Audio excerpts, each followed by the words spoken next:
Hey friends, happy Tuesday. Thanks for joining us for Unscripted on 13 Plus. I'm Anna Orsini. And I'm Carson Courier. Thank you for joining us. We do want to start with a big local story here at home. We know that the Murad Dervish murder trial resumes today. According to the defense, the jury is expected to hear from his mother. Witnesses who were in the building at the time of the shooting are also expected to take the stand. Now, the defense says they will show the shooting was not premeditated.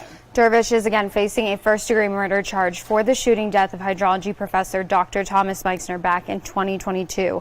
But the defense, in its opening statement, painted Dervish as a man with mental illness and said that he should be found guilty except insane of second-degree murder. So once the court gets back in session, once the jury gets back in there this morning, we will continue to keep an eye on this throughout the day, let you know what comes out of the testimony today. Of course, hearing from the defense as well, trying to make a case for Murad Dervish that this wasn't a premeditated thing, that this is something that the jury should find him guilty except insane for and downgrade it to a second-degree murder charge. So we'll be following this very closely today and let you know what comes out of the courtroom. Absolutely. In about 30 minutes here, Tucson police will be holding a press conference to provide updates on a shooting that happened near the University of Arizona a few weeks ago. If you remember, the shooting happened during an off-campus house party, killing 20-year-old Aaron Jones. Now, police say that additional information related to the homicide investigation of Aaron Jones, who was a U of A student, will be released. The captain of their Central Investigation Division, Doug Foster, will also be taking questions. So we'll be streaming that right here at 10 o'clock here on 13 Plus as soon as that live stream gets going and as soon as we see them appear, and hopefully getting some closure or some sort of answer in this case. It's crazy to think that all these people were there and nobody said anything, because somebody has to know something. Exactly. Now, again, what Anna mentioned is that we have been told that new information will be released today. So, again, hoping to get some answers. Like Anna mentioned, we'll be streaming it right here on 13 Plus. And something that we're following on a national level today, a bus crash that happened in Florida earlier this morning. You can see the scene there right now. We know 8 people died in this crash. Dozens of others were injured, about 40 people. Now, that bus was reportedly carrying migrant farm workers, and it collided with a pickup truck. So Florida Highway Patrol did give an update. They say that the truck had sideswiped the bus, which caused the bus to go off the road, and then it hit a tree and overturned. Now, a representative from Florida Highway Patrol said some of the injuries are so severe that the death toll could go up this morning. The National Transportation Safety Board is reportedly monitoring the situation, but the Marion County Sheriff's Office said the highway will be closed for most of the day. Again, this is a developing story, so make sure to stay with us both on air and online. And one thing I was thinking about with this story, it was a school bus that was renovated, is what they said. So you can see it right there. Riding on school buses, they don't have seatbelts, or at least the ones that I was on growing up didn't have seatbelts. So again, just keeping an eye on the people who are injured. Again, they said that that number could go up. Right now, the death toll's at 8. So definitely thinking of the people in Florida who are impacted by this, and we'll keep an eye on this for you throughout the day. Absolutely. Now to a national story. We know former President Donald Trump, former Donald Trump attorney and self-proclaimed fixer Michael Cohen actually returned to the witness stand this morning in Donald Trump's hush money trial. So he testified for most of the day yesterday. We know this morning Cohen actually confirmed for prosecutors that checks paid to him were not for legal services, but rather to reimburse him for the Stormy Daniels deal. Cohen also stated that Trump often signed the checks himself, and that once he was fully paid for the Stormy Daniels deal, he did not receive any more money from the former president. Cohen also admitted that he lied to Congress about the Trump Tower real estate project, and he continued to lie for the former president to help protect him and to remain loyal. These admissions are important because Cohen faces a tough cross-examination by the Trump legal team to discredit him as a witness. Now, you'll remember that Cohen did serve prison time for perjury. We also saw some key Republican lawmakers there today, House Speaker Mike Johnson, along with some other lawmakers, joining Trump this morning at the courthouse to show support, and also calling the trial at the time a political move by Democrats. I called President Trump and told him I wanted to be here myself to call out what is a travesty of justice, and I think everybody around the country can see that. President Trump is a friend, and I wanted to be here to support him. I'm here speaking with you outside because the court won't allow us to speak inside the building. That's just one of the many things that are wrong here.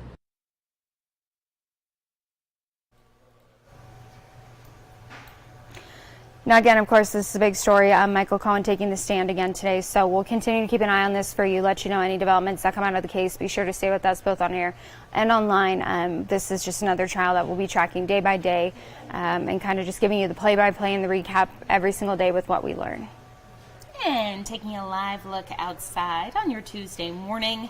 Definitely starting to feel those hot temps, but thankfully we have yet to reach triple digits, which is some great news. We have 13 first alert meteorologist Mallory Schnell with us this morning. And Mallory, today going to be the hottest day that we've seen in May, correct? Yes, so far 95 degrees is what I'm forecasting. We did hit 95 once in April, so that's going to tie for the hottest day of the year so far. We have some hotter days ahead. We knew this time was coming. It's mid-May. We're a little overdue, so here we go. Yeah. What about wind gusts?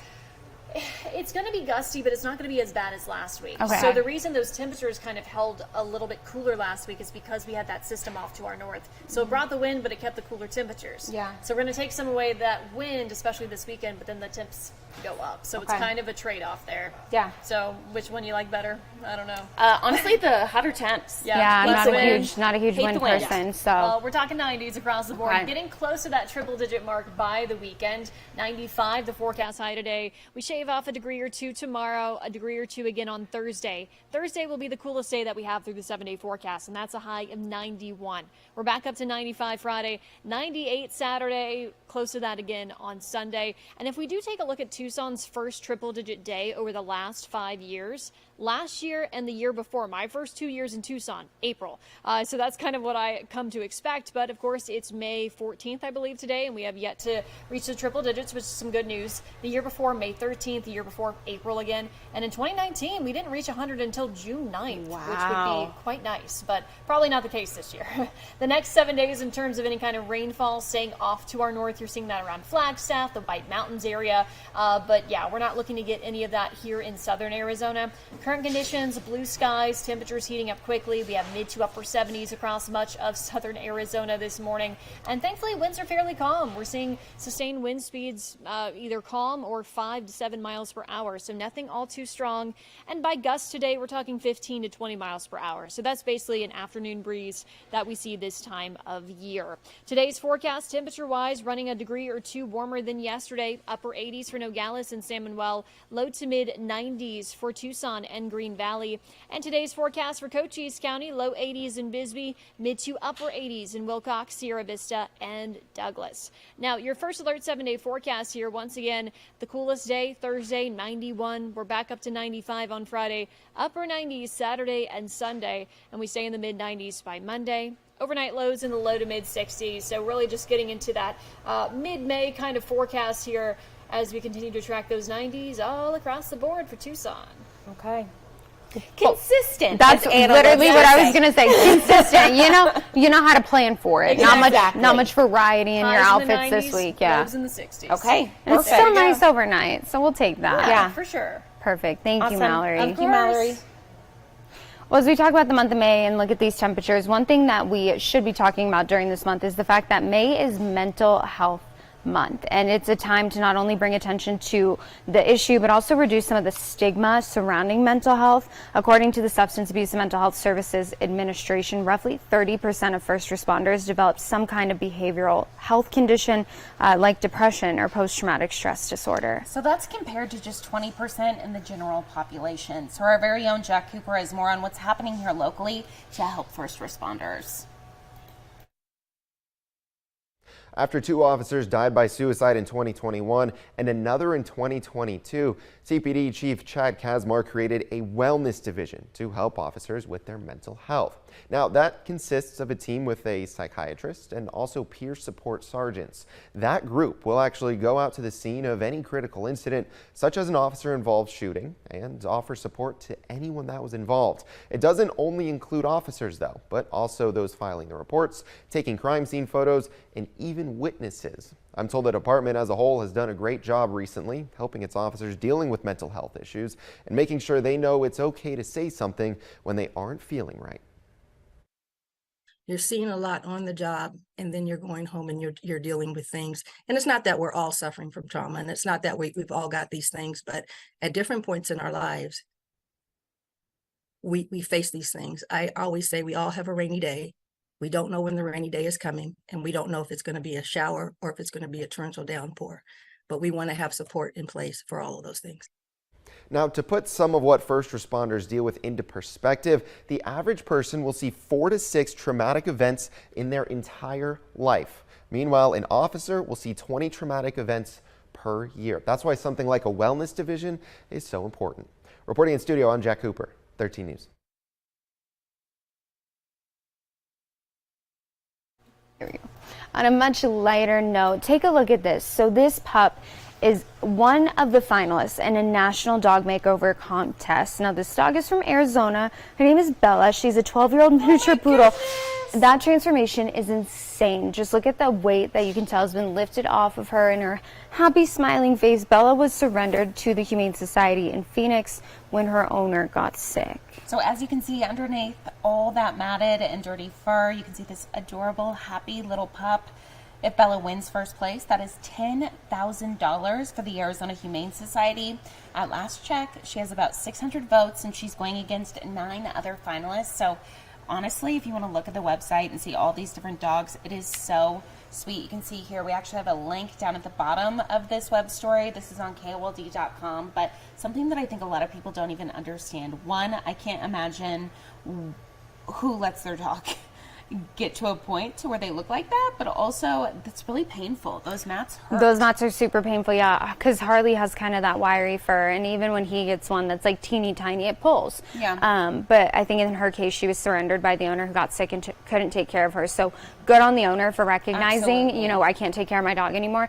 But there's a lot of dogs, all the dogs in the contest look like this, and it's so sad. But then it's so heartwarming to look at the pictures of them and see just like how happy. It's an entirely new dog once they get that weight off of them, and like they don't even look the same color anymore. No. So obviously we're rooting for Bella because she's our Arizona gal. Yeah. But if you head to our website and you click on that link, you can go on and you can vote, and it's all for a good cause because the winner, so whichever dog from whichever state wins, the Humane Society there gets $10,000. So there's no reason not to vote. Exactly. I'm going to go vote after this, but super sweet. We love to see these transformations and how happy all these dogs are, and I just love her red bow.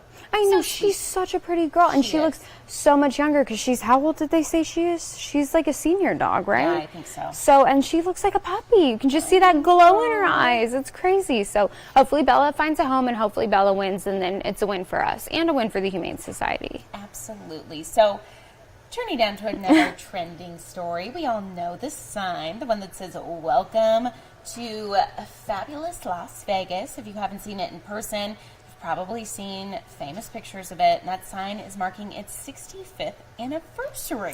So you may not know this, I was actually surprised to find this out, but Las Vegas is considered the wedding capital of the world. Okay, not shocked. Because so many people, do their little Vegas weddings. Open. I love a Vegas wedding. I think like the tackier, the better. I want to see the bridesmaids' dresses, like leopard print. I want the whole thing. Like So you just have to send it. So to mark the sign's creation, Clark County is holding a contest. It wants couples, preferably dressed in their wedding attire, to send in their photos that they took by the sign.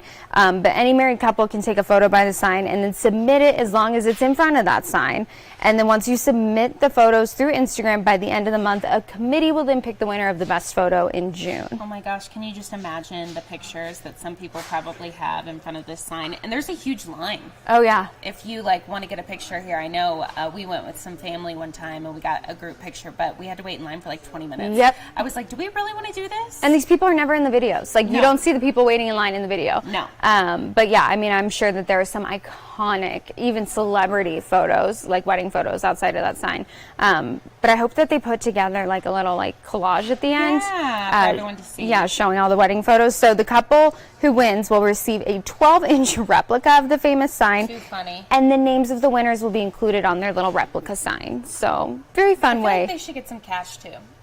I mean, a free stay at one of the hotels, like a free weekend in Vegas. But I know. it's cute, I guess, if you got married in Vegas, then you have a Yeah, little it's sentimental. keepsake. Yeah, so if you're one of those people, send in your photos and drop them in the comments. Show us your photos, too. Oh, We I want to would see. love to see I love a it. wedding photo, since I don't have any. Taking a look outside. Beautiful conditions on the warmer side, though. Lots of sunshine, 95 degrees today.